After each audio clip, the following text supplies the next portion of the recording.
Verset 5. Aman est devenu furieux. Pourquoi Aman est devenu furieux? Parce que il a vu que Mardochée ne fléchissait pas les genoux devant lui. Mon frère, ma soeur, la jalousie commence souvent par le sentiment. Quand quelqu'un il voit que il est au-dessus de toi, même des fois il n'est même pas au-dessus de toi, mais quand il commence à voir que son ego d'homme commence à tomber, au premier lieu il ne cherche pas à te tuer, mais au premier lieu c'est ses sentiments qui va commencer à lui pousser à réfléchir. Qu'est-ce que je dois faire pour que cette personne fléchisse devant moi? Mais bien aimé, faisons très attention. Quand tu es béni, fais très attention aux gens qui t'entourent. Il peut te voir, il te dit, ah, c'est toi la meilleure. Je pense bien de fois ça nous arrive aussi au travail. Dès que tu as eu juste une promotion, eux tous ils viennent pour te dire, waouh, tu mérites. Tu es célibataire pendant des années. Ton frère, ta soeur qui est à côté de toi, tous les jours, il prie avec toi, même dans l'église. Mais le jour où tu trouves un mari, une femme, je vais te dire, le sentiment c'est quelque chose que nous-mêmes nous ne pouvons pas connaître, distinguer. C'est quel sentiment qu'il a pour moi. Dans des cas comme ça, tu es béni. C'est le moment que tu dois fléchir tes genoux pour dire, Père, la Bible dit, c'est toi qui sens le cœur et le rein. Dis-moi, est-ce que cette personne, les gens qui m'entourent, les gens qui me félicitent, est-ce qu'ils sont avec moi? Amen. C'est de là souvent qu'on entend parler des poisons. Juste pour une petite promotion. Tu n'as même pas qu'à faire un pas. Toutes les personnes qui rigolent avec toi, toutes les personnes qui t'acclament, c'est un danger pour toi. C'est comme ça que Aman, il commence. Là, je parle de toi. Mais fais attention aussi à ceux qui sont élevés au-dessus de toi. Parce que le but des autres, de fois, il est grand. Il a tout. Mais toi, tu n'as rien. C'était comme Mardochée. Et Aman, il avait tout. Mais juste Mardochée qui a refusé de fléchir les genoux. C'est quoi qui va enlever quelque chose dans sa vie? Tu vis avec les autres. Ils ont tout, ils ont de l'argent. Ils ont une bonne famille. Ils ont la santé. Mais toi, juste le peu que Dieu te donne le matin, la santé pour que tu te lèves, ça va lui faire du mal. Aman a décidé, parce que ses sentiments est déjà touchés. La Bible nous dit, il rentre, il est devenu furieux. Amen.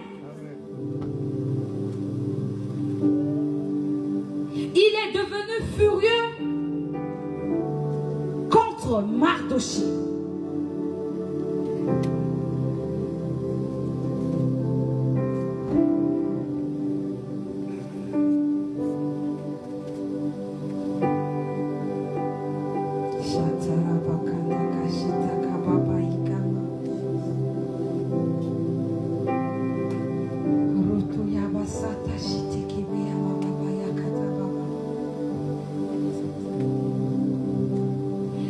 Le verset 6.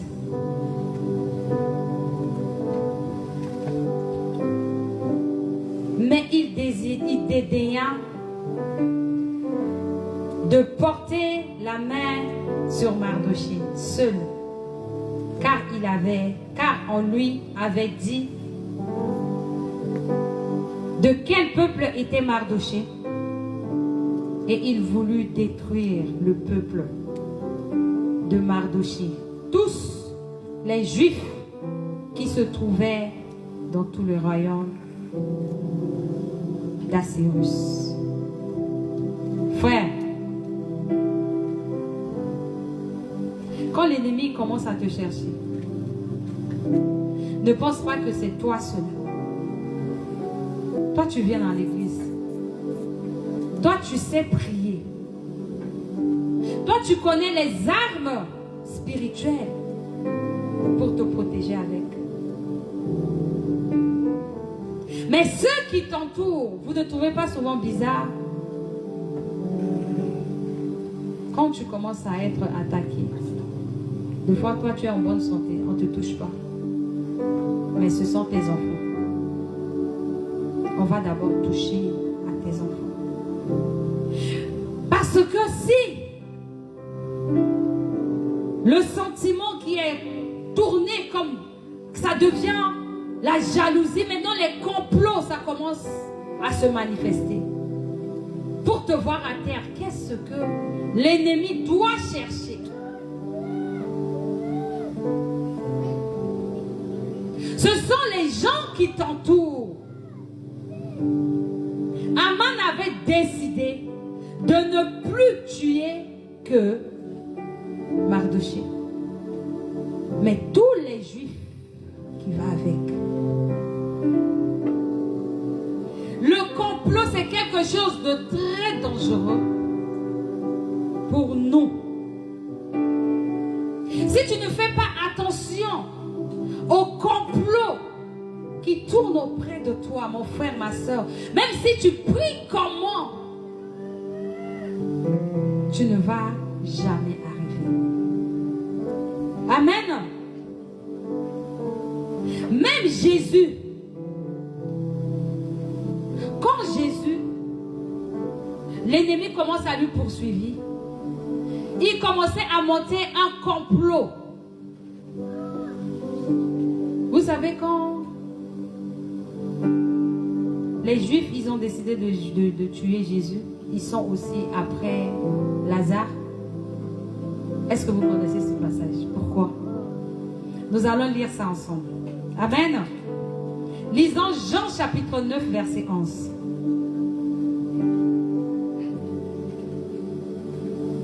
Jean chapitre 9, verset 11. Nous allons commencer au verset 9 jusqu'à 11.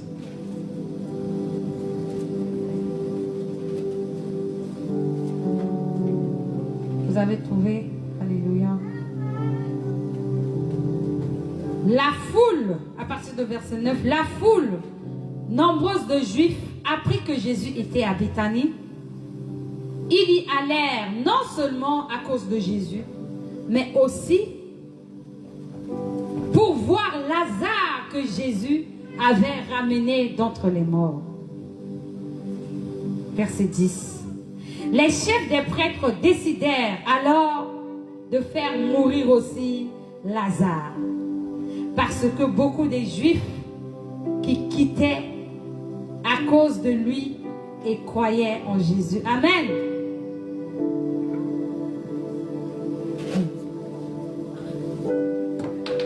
Regarde ton frère à côté de toi. Dis à ton frère, Si tu ne restes pas connecté avec Dieu, tu peux mourir à ma place. Amen. Dis, si tu ne restes pas dans la prière, un jour tu vas prendre mes balles perdues. Parce que moi, tout le temps, je suis connecté avec Dieu. Mais toi qui es à côté de moi, si tu n'es pas connecté, un jour tu prendras les balles dont moi, je me suis esquivé. Amen. Les Juifs, eux, ils disent, s'ils ne tuent pas Lazare, les gens vont commencer toujours à parler de Jésus. Devant toi qui es à côté, tu n'es pas béni. Mais comme tu marches avec la personne, tu deviens aussi le cible. Amen. C'est comme ça que les complots se tournent. Nous allons d'abord citer les complots que Aman avait fait. Parce que dans notre temps, il y a des choses qui nous arrivent. Des fois, on se pose des questions, on dit, mais pourquoi? Pourquoi ça n'arrive qu'à moi? Alors que la Bible, c'est notre référence. Il n'y a pas quelque chose de nouveau sous le soleil. Tout ce que tu traverses maintenant, les autres ont déjà traversé. Après, nous allons voir qu'est-ce que tu peux faire si tu commences à rencontrer des complots. Quels sont les signes qui vont te montrer que les gens sont en train de comploter contre toi? Amen.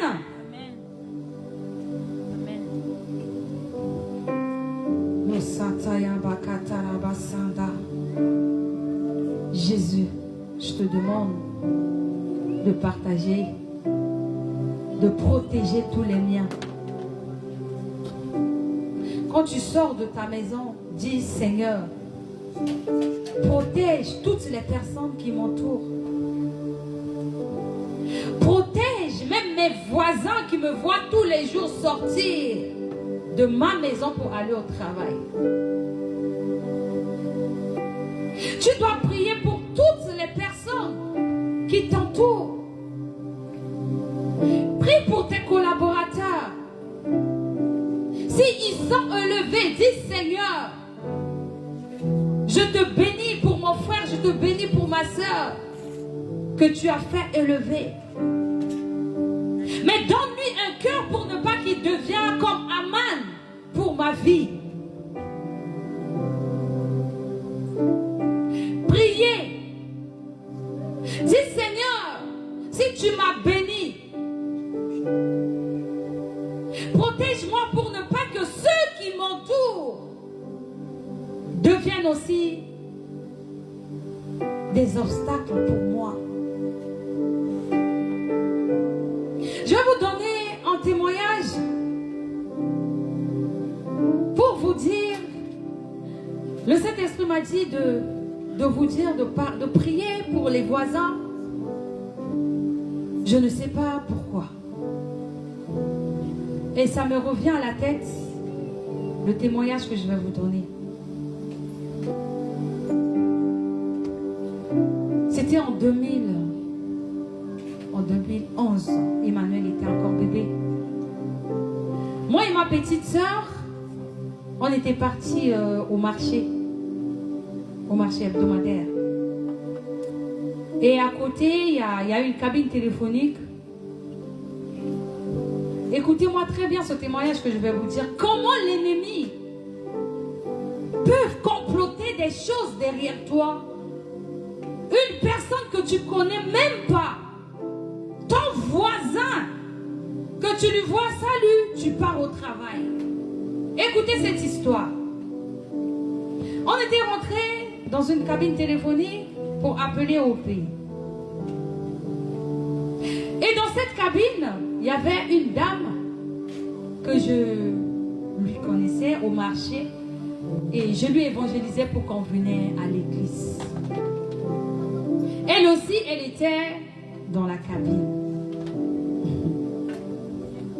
Et on attendait notre tour pour que nous puissions passer à appeler.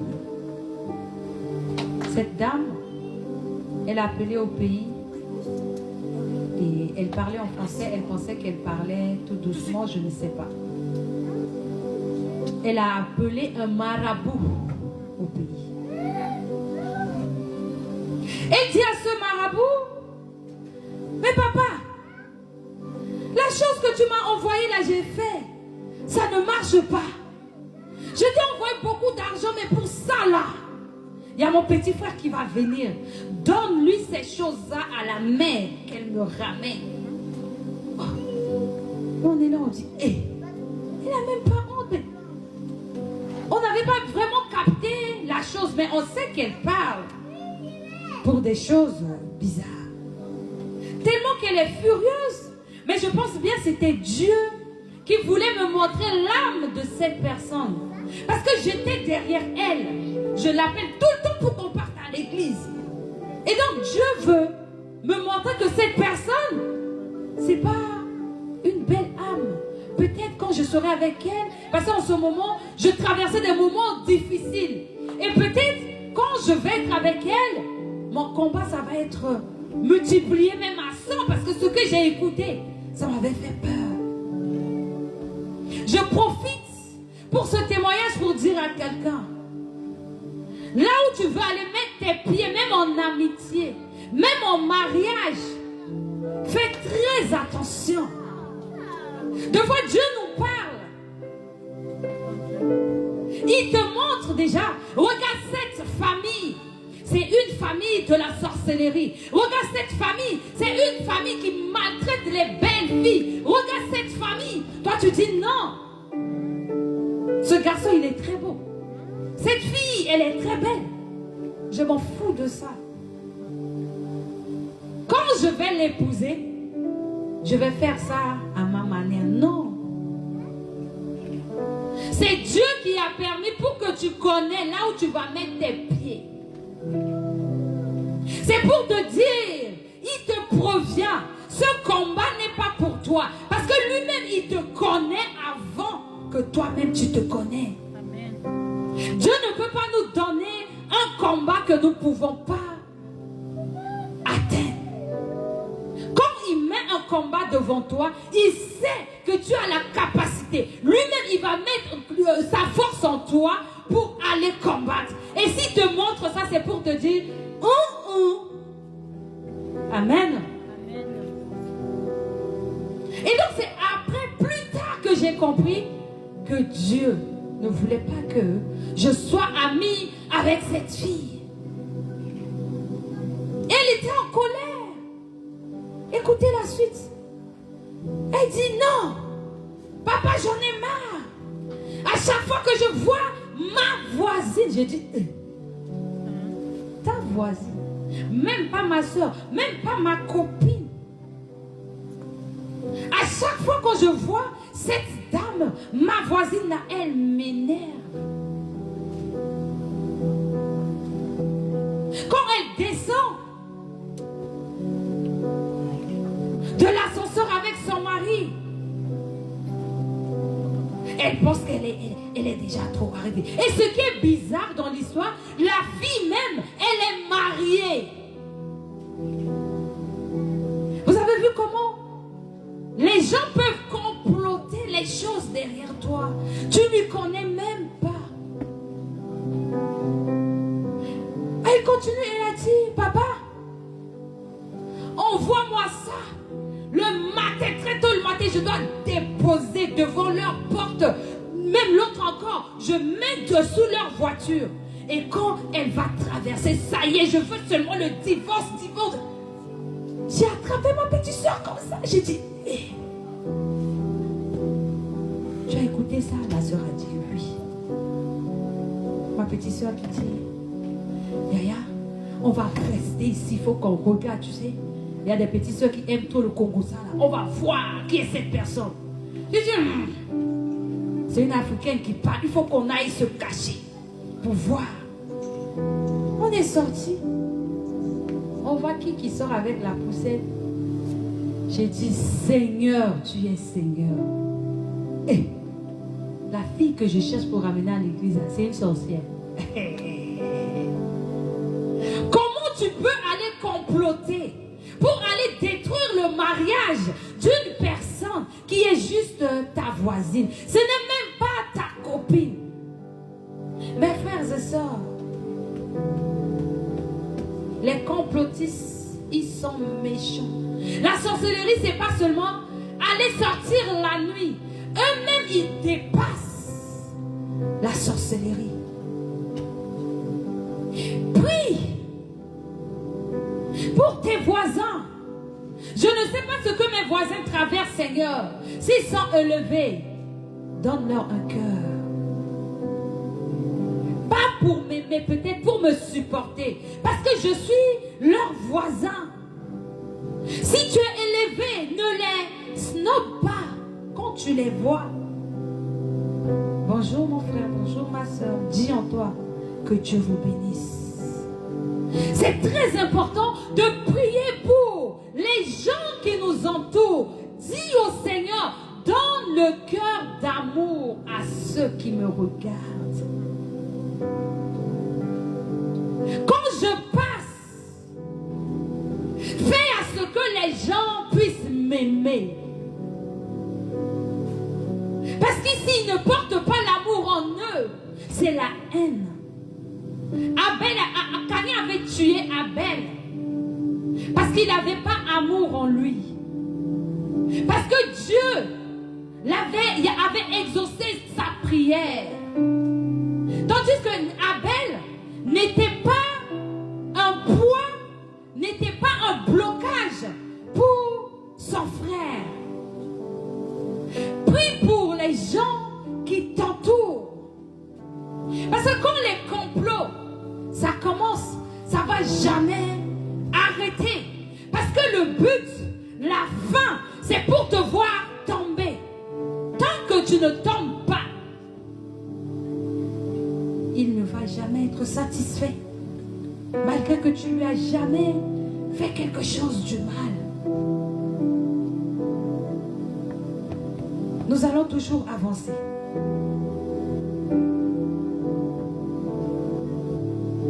Nous allons lire le verset 7. C'est cette partie. Quand j'avais dit, quand ton ennemi commence et qu'il n'arrive pas à la fin, il ne va pas lâcher. Amen. Amen. La Bible nous dit au premier mois, qui est le mois de Nissan, la 12e année du roi Assérus, on jeta le pur, c'est-à-dire le sort, devant Aman. Pour chaque jour et chaque mois, jusqu'à 12e mois, qui est le mois d'Adar. Juste pour conclure ça avec vous. Cela veut dire, Aman, il dédaigna Mardochée. Ça ne lui suffit pas. Deuxièmement, il décide de tuer Mardochée avec toutes les gens qui vont avec lui. Malgré les choses sont en cours, les processus, ça tourne toujours. Mais il ne s'arrête pas. Parce qu'il veut absolument arriver à la fin de ce qu'il souhaite. Ne pense pas qu'aujourd'hui, il te menace, il dit, je vais te faire partir du travail, c'est pas aujourd'hui. Il va te faire sortir du travail.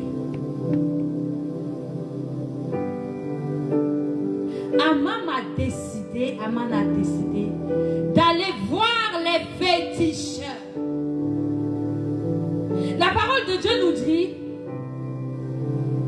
il n'est pas parti voir les féticheurs jusqu'à un jour, ni un mois, mais tous les jours, si nous comptons, c'est 365 jours. quand on jette les choses pour Aman, pourquoi? C'est pour que il met des garde-à-fous partout pour ne pas que Aman sorte de son piège. Mon frère, ma soeur,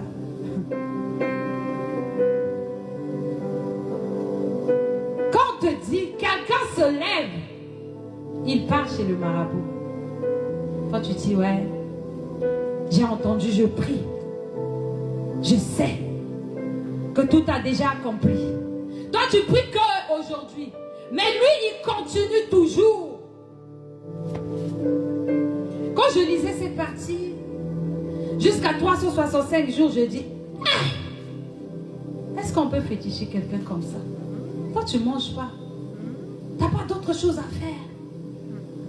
Tous les jours on doit te jeter. Mais il y a des gens comme ça. Nous qui sommes venus du pays là, on voit. On a des amis, on a des collègues, on a des voisins. Tous les jours, il faut qu'ils regardent. Mais ils vont regarder quoi? Quand ils vont regarder, toi tu penses qu'ils vont regarder pour eux. Mais la Bible nous dit, ils sont partis regarder pour toi. Pas seulement un jour. Si ce mariage ne se détruit pas, moi, je ne vais pas dormir. Si son mari ne meurt pas, moi, je ne serai pas d'accord. S'il ne quitte pas ce travail, moi, tant que je vis,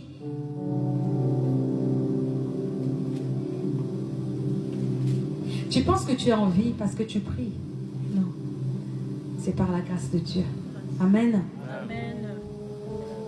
Tu ne sais pas combien de tes photos qui sont chez les féticheurs. Tu ne sais pas. Ton nom a été écrit combien de fois pour partir avec quelque part. Tu ne sais pas la photo de tes enfants que tu publies. Tu ne sais pas combien de fois tu témoignes. Ma fille, elle est comme ça. Mon fils, il est comme ça. Oui, tu es dans la joie. Mais tu ne sais pas le regard de l'ennemi. Je profite pour parler à une personne. Cachons nos bébés. Cachons nos enfants. Parce que si l'ennemi ne te trouve pas, ils vont prendre la photo de tes enfants. Ils connaissent la date d'anniversaire de ton enfant. Parce que quand tu mets chaque année, mon enfant est né en tas, il connaît. Ton enfant est né en 2005, il connaît. Le mois de février, il connaît. Le premier. Ma soeur, mon frère. Le complot se multiplie. Aman, il n'était pas satisfait. Il jette les sorts tous les jours pour que quand on va chez les marabouts, chez les ngangas, c'est des esprits qui sortent. En attendant, ils complotent comment faire pour tuer Mardoché. Mais quand il part voir les ngangas là, c'est des mauvais esprits qui sortent. Mais pourquoi Mardoché n'était pas atteint? Parce que la Bible nous dit, Mardoché c'était un homme de prière. Amen. Il n'y a pas une grande armée ou bien une grande arme plus que la prière. Parce que Aman c'était un homme de prière. Parce que les gens qui entourent Aman, c'était des gens qui prient. La fille de Aman qui est Esther,